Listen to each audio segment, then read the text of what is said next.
Hey guys, welcome back. We had a good day in the markets. April 15th, Wednesday. Oh boy. Well, for starters, new all-time highs. SPY actually hit 700. Soaked up a year and a half's worth of price action in 2 weeks. Is that right? Just about. We hit, what is that? September 25's low just 2 weeks ago, and now we're above all-time highs. Crazy. If you're following along with Eric, you would have been buying up last well, bottom Bollinger 200 day, definitely buying opportunities. There's still more. Next one, you can watch his macro for that, but I'll give you a little sneak peek.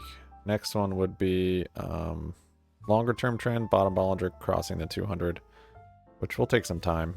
Another retest on 200, I would say. Yes. Testing the bottom Bollinger potentially, but this has to flatten out and start to trend up, and then we'll retest it. Anyways, yeah, go check out his stuff.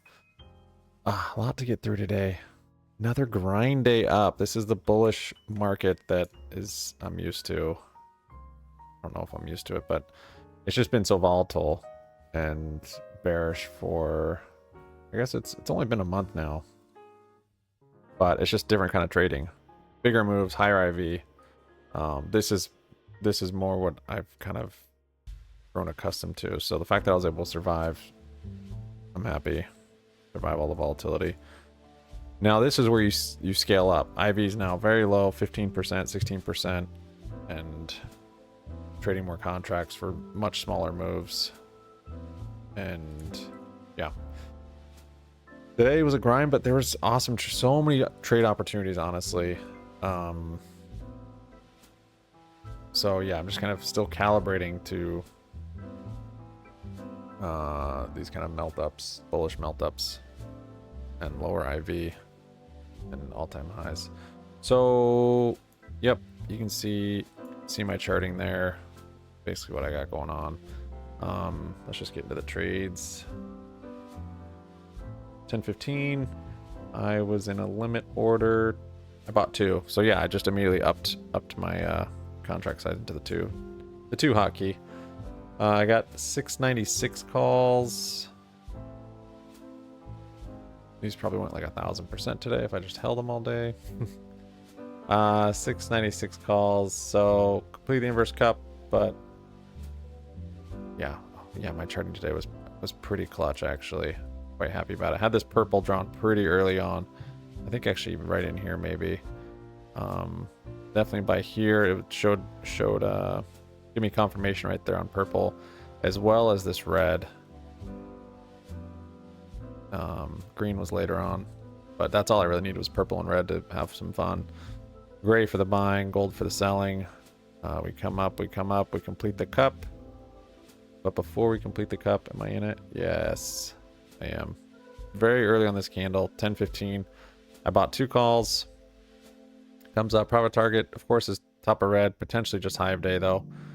And I sold bottom for $1.13. These are 696. So these are actually in the money.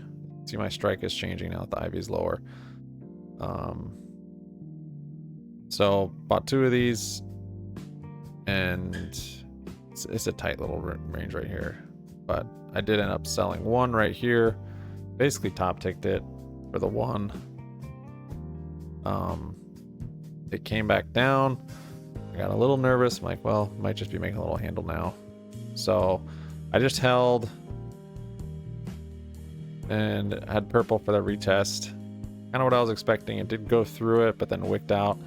I wanted to get another one there, but I was like, I just decided to wait. I didn't have this green yet, so I didn't really have any other way to manage my risk other than this declining purple, which is no good. So like, I'll just hold on to this one. So I still had 1, held through this. And then it came up and we grinded, and then boom, tons of volume. This candle's crazy. And I closed on that candle right there. So I had a limit order, saw this flash, hit the limit, and it's not going to fill you at the limit if there's enough liquidity. So it filled me way above my limit. It turns into a market if it's above your limit, right? So it's not going to get a bad fill limit. Little top tip, beginner top tip for you if you didn't know. Yeah. Anyways, so close the second one on that candle, 10.24, and that one's for $1.46. So much better profit on that one than this one, but yeah, that's fine. Could have added there. This candle didn't spill over, which Eric was pretty adamant about that. And it is nice to have it spill over. It doesn't always work that way. We did also just complete the inverse cup, so there's a lot of reasons why I didn't want to bloat this position size at that point. Considered it also when it broke here. I'm like, eh. Yeah, anyways, so good little first trade off the bat. Next one was at 10:33, bought at market and sold on the same minute for calls. What was going on here? Okay, yeah, so you can see this other line. So this was a breakout trade that I was trying to get rid of that. This candle closed above this 1032. I bought on this one for a little retrace. It was like green right here for the move to keep squeezing, and it rejected. So closed it right away, but pretty nasty candle. That was $1.05 to 97.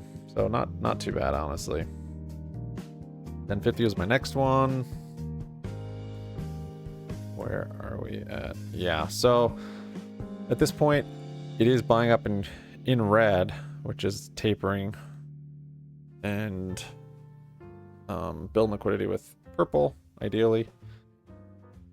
So once it breaks purple right here, I get in a call on this one. It wasn't a full retrace.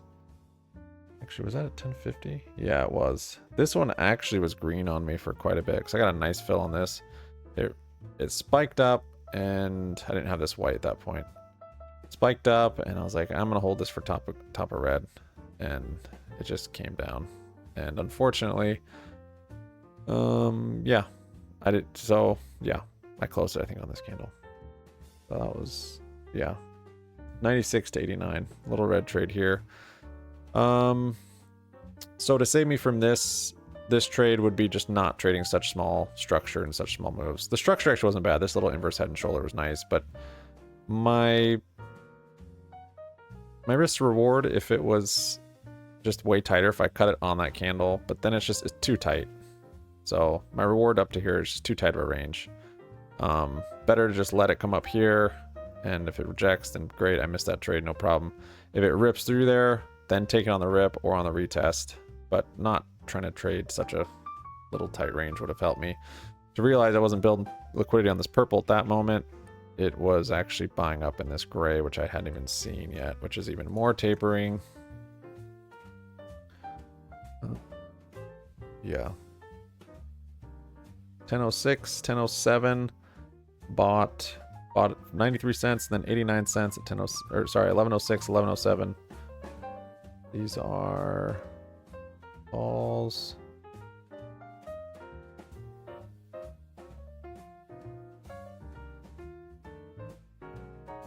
Same deal. I think I put in gold at that point. Okay, yeah, so put the purple up here. Again, I didn't have that great chart yet. Put the purple up here, and it broke it, held above. I don't know if I had this gold then or not. And then this candle, I got on this candle, it just flashed below it. I actually got one at 1106. Then one at 1107. Huh. Wait a moment.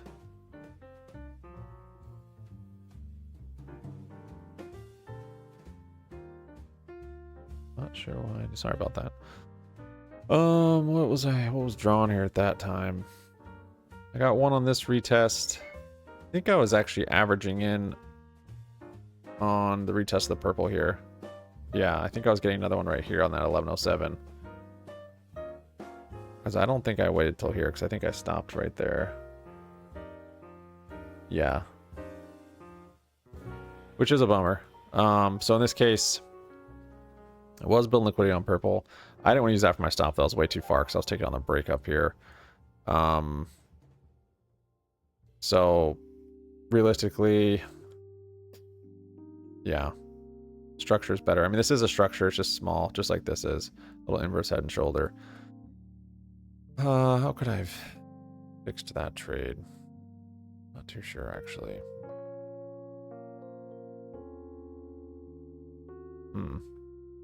There's something else here that I was missing at the time. Not sure. I took it here. That was just a fall. It was just too. Yeah. I mean, I guess if we're talking like top of that wick, I was just looking at purple at that point. I think that was my problem. I didn't have this gold. If I had this gold, I would have had it probably up here on that wick. It made more sense. Okay, that's what it was. Yeah, I didn't have that. Once I've stopped out of a trade, I need to just chart more. Yeah, that would have saved me there. A lot of little paper cuts today. Count never really went anywhere up or down because the moves are so small in all directions. But I'm trying to change. I was trying to scale up, and it just didn't work out in my favor on this one. That was 93 cents, 89 cents buys, and then I sold them both for 79, 89. So yeah, that one took out. I had pretty nice profit actually until then. That one wiped it out pretty bad on this candle. Or was it this one? Yeah, that one. Inverse head and shoulder was still going. I mean, everything was still right. It was just building a little more liquidity before it went. And I think it was gold that was the, yeah, this was the one. So next one was put a limit order at 11.11 on this candle. I put a limit order, or no, I put it. Where did I put it? I actually tried to get back in maybe. Somewhere in here I put a limit order, and then I canceled it at 11.11, and then at 11.12. Oh yeah, I remember this candle. This was crazy. Oh yeah, this was that candle. So this candle just closed, and this candle's closing, and I was going to buy it. And it went whoom and just flashed up super quick. I think it was this one this time. Yeah, went crazy, and then it kind of settled a little bit, and I bought it. It was just like really quick. I couldn't have even gotten filled here if I was in. There's no way. So I bought it like somewhere up here, and that was for the break of the gold, break of the purple. I think I had gold at that point. I didn't have this white or this gray. Oh, well, I did actually. I think I just quickly charted that gray. No, I didn't have it yet. So I jumped in, I charted this gray because I was like, why is it stalling out? Because it was kind of starting to stall here. And it kind of made me just like panic a little bit because my entry wasn't great. Just had this crazy candle. And so I actually ended up selling. Let me see here. That's 11.12. Yeah, 11.12. Bought 2, then bought 1 more. So I actually had 3 right there. Yeah, I bought them for 98 cents, then 92 cents on this candle. Somewhere down here. And then as it broke, doesn't look like it broke here, but it did. As it broke, I sold 2. Little profit, $1, $3 on the 11.13 candle. Yeah, on that one. And that's because I quickly charted and saw this gray. I'm like, oh no, I hope this isn't real. I thought it might just reject right here. So I wanted to get out of it, at least somewhat. And then, yeah, it ended up rallying up, which was nice. And then found that as support. Flip that resistance into support right there, which is tapering though. So then I had 1 left that I sold at 11.17 for $1.08. These moves are small, like you can't be crazy on them. Yeah, I got a bad fill on that one too. It was somewhere in, I don't know actually where it was on there. Maybe it was down here. I don't know. It's a small move, so it could have been up here and still been that. Next one was at 12.24. Was a call. It was one of them.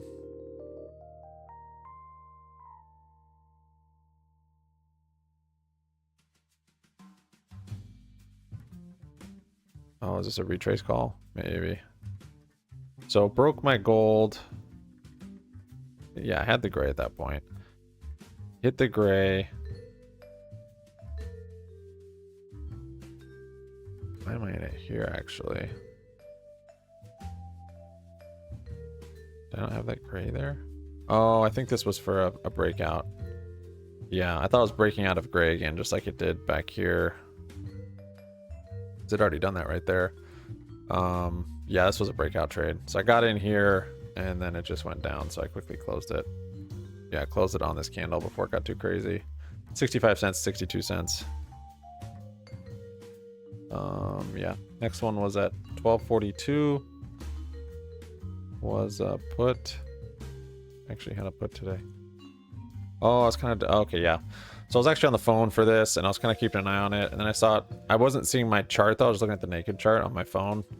I don't have this on my phone. I guess I probably could sort it out, but I just look at Webull on my phone. It doesn't have any of my drawings. So I saw it starting to come down. I'm like, I wonder where my lines were for the break, because once I charted this gray, I wanted to take it breaking it and take it down to this. So I get back to my computer, and it's actually much lower. For some reason, I thought these lines were higher or lower. But yeah, so I would have taken it probably on this candle. Potentially not, but basically when I got back to the computer, it had broken this red, which at that point was my least gray. Oh, did I not have gray? I maybe didn't have gray up here. No, what? Yeah, okay. No, I had gray. I had gray. I just hadn't put it down here, maybe. I hadn't put them down here. Potentially. Anyways, it broke the red there. I'm trying to think if I had gray yet or not. I think I must have, because that explains that trade. That was a breakout trade. Anyways, I got a put right here thinking this was the last one to break, and I could use this for my risk, and it was just quite volatile at that point. So this was kind of a rush forced trade, unfortunately, that I should have just been more patient on. 76 cents to 66 cents, 42 to 43. So right here, and I closed it there once it broke back up. So this would have been ridiculous trying to hold through that. Yep. So then I was probably about break even or even a little red. Bought a put again. Oh yeah, at 128. So this was trying to catch a zombie. A retracement. So I believed in gold at that point, and so I got to put right here with gold being my stop. And yeah, it broke through it, so I closed it. The 28 to 32, 52 cents to 46. Kind of an ugly one. Didn't need to do that. Forced, for sure. But I did then flip into a call because it broke the gold, which is my plan at 133 on this candle. So got a call here. I tried to get two more. They didn't fill. It just went up without me, just with one. 49 cents to 64 cents. Closed it at this candle. Yeah, I don't know if I had. I think I was. Not sure why I'm not exiting. Maybe I was waiting for it to get closer to gray. Like actually touch it, and then it just kind of came down. So I don't think I got a great fill on here. But little green trade. Given like I could just save it and just scale up on something like that. Figuring it out. Even though these are all small, like whatever, 20%, 10, 15%. There's some 30%ers in here though. And then if it's a bigger position, I'll have the capacity to hold runners with the trend. Especially if it's like making a larger move like this intraday inverse head and shoulders. The spillover cup with a handle. I mean, there's a lot of reason why I did this. This is just, it's just been making me laugh. This is the market just squeezing shorts. Just day after day, just relentless. Yeah, next one was at excuse me, 212. Yeah, I was basically out of buying power too. It sucked. Even though the IV's lower, I was trading too much. So it came up. I was let's see. Oh yeah, that one. Okay, yeah, I wasn't at the computer for this crazy candle. I came back, and yeah, so gray is the stop. That's the tapering. bearish controlled buying. So it definitely can break out of it, which it did here. And this is right where I got a call, right here. On the break. So this was the big break, because it had been rejecting this gray pretty much all day to that point. Inverse head and shoulder. We've got this cup and handle. Ideally, this entry would have been better. Retest on that gold once it broke this gold, right? You see? However, yeah, I suppose I could have. And I think I even saw that too. Oh, yeah, I remember that. I guess I just didn't like this range. I thought if it does keep projecting here, I don't want to take it from here to here. I don't know. It's more comforting to take it on the breakouts, even though maybe less. I don't know. Yeah. I feel good about today. Sounds like I'm doubting myself a lot, but my percentage, my accuracy is the word I'm looking for. I think it was pretty high. Like, I had confidence. Even my red trades, like, I kind of knew, okay, stops right there. I'm gonna take it right here. So 212, I got one. I got a call. And then I actually got filled on another one at 214 because I had a limit order in there. And this red candle filled it. I'm looking for... At this point, I don't really have a profit target or a target in mind. Well, I kind of did. Because on this wick, I put my gray, my tapering. So... yeah, that was 212, 214. I bought it for 32 cents and then 31 cents. Actually, this one I got for less than this one, just because of the slippage. Sold the first one at 216. This candle somewhere up there for that resistance. And then I wanted to just hold, but sold the next one at 218. Yeah, kind of the beginning of that candle as this one engulfed. And that was for 38 cents. I was wanting to, like, at this point, like, I wanted to just hold one. It's like, it's hard when you only have a couple. It's hard. So I just end up kind of scalping them. Now it's pretty much out of buying power then. Let's see. 239. I bought a call. Oh, this kind of annoyed me, actually. So I did this, came down, retested the gray perfectly, and I like really considered this same gray, and this is the reason why it's a good retest, because this same one was legit resistance to just get it on that support. Oh, would have been so much nicer, because like seeing it now, it would have been, it just seems like it's easy to hold, but it really isn't. Unless if you got a nice call on support, nice bounce trade, and it kept happening. So in this case, it happened on the break of that resistance of gray, and I looked at it, and since I just took that trade, I was like, I don't want to, not be greedy. I don't know. I just thought, it's too soon. And then it started grinding up. I'm like, yep, see, I was right. It didn't rip. So it does this, and then it breaks that, but I still have gray here. And so that's the reason I didn't take that one. Or did I end up taking that one? I can't remember. Next one was at 239. No, see, I didn't take that one because the gray was right there. And then it rips up here. I'm just like, oh. And then it comes down. You know what I do? This is the 239 candle retesting the gray. The same way it did here. Right? And then it flushed through it. The difference was, from my understanding, is it was buying up in this that whole time. With some other algos being controlled in between there, of course. So this retest made a lot of sense. Up here, I don't know if it's buying up in this gray, and so that's a retest. So this gray line is negligible. This should not be here. This was just retesting that high and buying up, and then now it's so much more clear. It was actually building liquidity with gold, and that was the retest it was doing, not this gray. So yeah, this one got me, unfortunately. This was such a nice trade that I very well could have managed better. Then getting in there would have been better. 1439, I bought one, 17 cents. This is a 700 call. This one went up, I think 100%. No, more than that. I think it went up to 40. Whatever that is. Way more than 100. Sold it. Sold it on this candle right here. Yeah, right there. Right at the low, I sold that call. Broke this green, which I wasn't too sure about this green. I was just looking for another channel to kind of help manage my risk.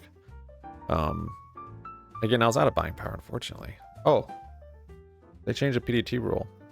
So you can trade with margin now as much as you want.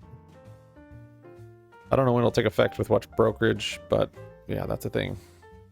And so yeah, you just have to have a margin account. Most brokerages I think are like 2,000 for a margin account, but now you can have all your trades. So we'll see. I might change things up for that. I kind of like the limitation of a cash account, so, but there's definitely times that I like to do spreads. That's why I have my Webull account. If I can have the discipline, I'd like to just have it all on one account and have it on margin and be able to not run out of buying power, but just don't want to churn through trades like this. It's too much. So yeah, we'll see. We'll see how that changes things. Probably bring a lot of liquidity to the market. So 239, close it out at 241. And then it ripped and I was bummed. And I checked Eric's Discord actually at that point too, just to see how he was trading. This was the only trade he'd taken to that point. So he was probably busy too, but I think, yeah, it was this one right here, this retest. He actually got it early. Opened it here, closed it here and here, I think. Yeah, he had some nice exits. But then he did end up getting back in, I think, here or here for the break. I can't remember. I'm assuming his lines line up with mine pretty closely today. And then I was just like kind of, yeah, that was a little annoying. So I got a call right here. Breaking gold right there. I got a call. Very cheap, just a lotto to hold basically till end of day. 16 cents. This was a 701 call way up here just because that's all I had buying power for. And then of course it's tapering and buying up in gray. I'm holding it. I'm using gray for my stop. It bounces. The contract doesn't gain value. It needed to rip up here for it to go anywhere. So I end up closing it, I think like here or 9 cents. So small little lotto end of day. This would have been a nice retest on gold. This did not need to be here. This one on gray was perfect. Yeah, I just kind of got a little, once we started to actually break out and make our move, I got a little out of sync. I mean, like I was still catching them, but I was just catching on the breakouts. Like once you're in sync, you're catching on the bounces, like on the supports or on the resistances, not just on the breaks. At least that's how it feels like for me. And it feels really good when you're doing that, like buying at the lows, like the actual lows. Anyways, yeah, a lot of trades today. I don't know what actually might be nil yesterday. Well, anyways, here's today's trades. All the ones we just went over. Yikes. Brokerage probably won today on that game. That was a lot of fees, I bet. It's a green day. It is. It's small green day. I've kind of shifted gears a little bit, if you've noticed. So 31 bucks. Small green. I remember when I was having all those like small green days before the volatility came in. It was like lots of little 30, 50. You know, sometimes you get a $90 or $100 a day, but so yeah, I'm kind of back. I've shifted gears maybe in the last like month to, it's always been just about building confidence, and I've kind of shifted a little bit more now to trying to actually make money with this, trying to be profitable, and so pushing my comfort level a little bit and trying to scale. My accuracy, my profit factor, and all that stuff, all my metrics, they're documented, and so I can kind of see that I should lean into it a little bit. But you have to, the law of averages has to work out, so you have to, you can't lean in and then lean out and go in and out, because you have to go through so many trades to have, you know, to get to that profitable trade and to be over 50% accuracy and, you know, risk to reward and all your metrics to play out, you know, your averages. So if you kind of fluctuate a bunch, it can mess things up. Like if you scale up and then you have a couple red days and then you're like, I don't know. I mean, scaling can also just be based on the market conditions, which is kind of how I've done it, but there is something to be said about just your averages, and if you aren't consistent with your scaling, it's going to skew your averages, and so your P&L will reflect it. I mean, it could go either way. It could be positive or it could be negative. So with the lower IV though, that is one point for me where I am trying to scale up more. So my right trades on days like this will pay me more, as opposed to the volatile days we've been having, higher IV, where we're getting large moves that aren't so grindy and getting paid a lot, but it's very swingy and harder to manage. Days like this, though, like nice trades, but really spreads and futures, this is very favorable to just be able to hold and it never get really messed with. Yeah. So with PDT rule going away, yeah, maybe we'll do more spreads, more futures. We'll see. Thanks, guys. Sub up, like up, comment down. Have a nice sticks around. See you tomorrow. Peace out.